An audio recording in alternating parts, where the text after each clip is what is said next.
I really don't. I don't think there was any rift between her and Richard over this, really. Who was, or was there anybody outside of yourself that all of a sudden sensed that singing was the thing that you were made for in life? Because I read that you originally started out playing the drums before you even started singing. It happened pretty close. I was influenced by a kid in high school to play drums. When I wanted to get out of gym because I didn't want to run around a track at 8 o'clock in the morning. A musician at heart, you know. You want me to do what, when? Now, when I got there, I was absolutely fascinated with drums. I don't know why. In my junior year, I got real friendly with a kid named Frankie Chavez, who was head of the drum line. And all I ever heard, and this is honest to God truth, is girls don't play drums. That is such an overused line, but I started it. It was so true. They said, oh, you're out of your tree. I mean, you're just not well. So they gave me a glockenspiel. And this is all true. Well, the glockenspiel was horrendous, just horrendous. So I said, let me see if I can play. I know I can play. I went over, I picked up a pair of sticks. It was the most natural feeling thing I've ever done. And then that was it. A week later, I asked my mom and dad for a set of Ludwig drums. I wanted Ludwigs, and Richard said, buy them, the resale is better. It's nice of you. I was there for 6 years on the Carol Burnett Show. The Carpenters were on at the end of one of our seasons, and they wanted to get Karen away from the drums and get her out in front to front the band. So they asked me if I'd go on tour for the summer. We went on tour. We were doing these big stadiums, 10,000, 20,000 people showing up, and I loved it. So I just decided to stay with them, and I left the Carol Burnett Show.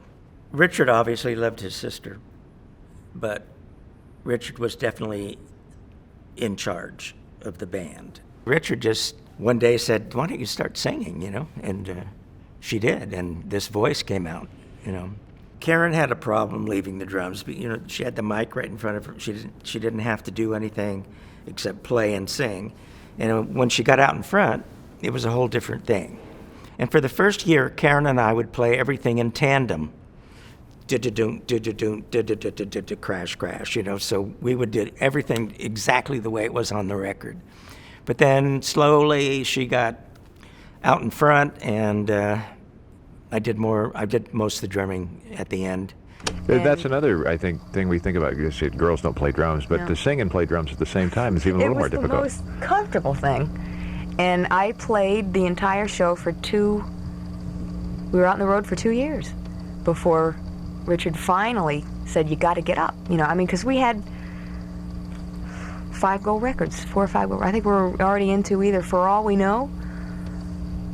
Oh, yeah, we were way into Superstar before I finally had him to get up. Petrified. You have no idea. The fear. I mean, because I didn't, there was nothing to hold on to. No security nothing to hide behind. I mean, my drums, by this time, I had so many of them, all you could see were my bangs. I mean, you know, you couldn't see the mouth, you couldn't see the hands, you couldn't see anything. So we're out on the road, we're doing all the hits, and the dummy is buried behind a full set of drums. So finally, I started getting up, and was it awkward because all of a sudden you didn't have anything to do with your hands? It took a little while, but now you can't. I mean, I can't stand still. Everywhere I want to run. It was definitely hard for her to leave the drums, you know. But she got used to being out in front. Bob Mackie started making outfits for her, so she really liked it. She liked it. You know, after the first year or two, when I was playing and she gave up playing, I don't think she missed it that much.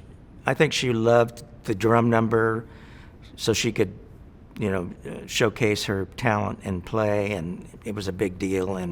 But I don't think she really missed sitting at the drums. I think she liked being out in front. She finally said, I'm the front girl here. I'm the out here, and I'm Karen Carpenter, and Bob Mackey's making these dresses for me, and I think she enjoyed that too. I don't think Karen felt like she was taking the spotlight from him, and she always gave him credit for his musical genius and for all of his arrangements. I mean, Richard wrote all these string arrangements for all of those albums, the Christmas album and all that stuff. It's pretty intense stuff, and he's definitely a musical genius. Yeah, he was definitely a prodigy. But I don't think he ever felt like he was in the background. You know, the way it was set up, Richard was still in the mix, you know, even though she was out front singing. She and Richard were as close as you could get, you know, and she respected him, and she did what he said, and I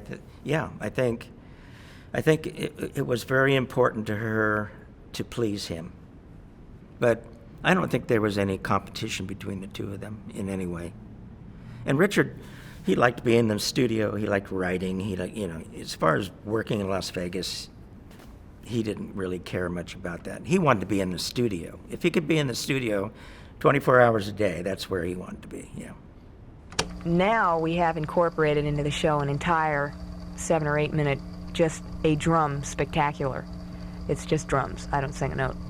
And we end up with, I think, 23 drums on the stage, which is something you will also see on the special. I love to play. I really do. And I love to sing, you know, but I wouldn't want to give either one of them up. Karen's drumming was featured because I think she loved playing.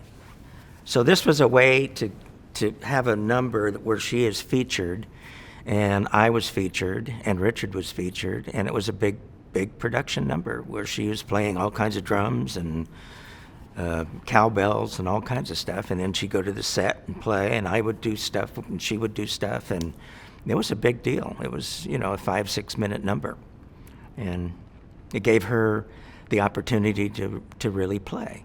Karen took it very seriously. She was a very good jazz drummer, small set drummer, and she had great technique, and she was a really good player. And she loved playing. So we'd have a couple of numbers for her to play, but after the first year or so, it was pretty much she was out in front and I was pretty much the drummer. She was an amazing singer. I never heard her off pitch once, ever. She was great. Even today, when you hear her voice on the radio, you know exactly who it is immediately, which you can't say about a lot of singers, you know. But as soon as Karen opens up her mouth, you know it's Karen Carpenter singing, for sure.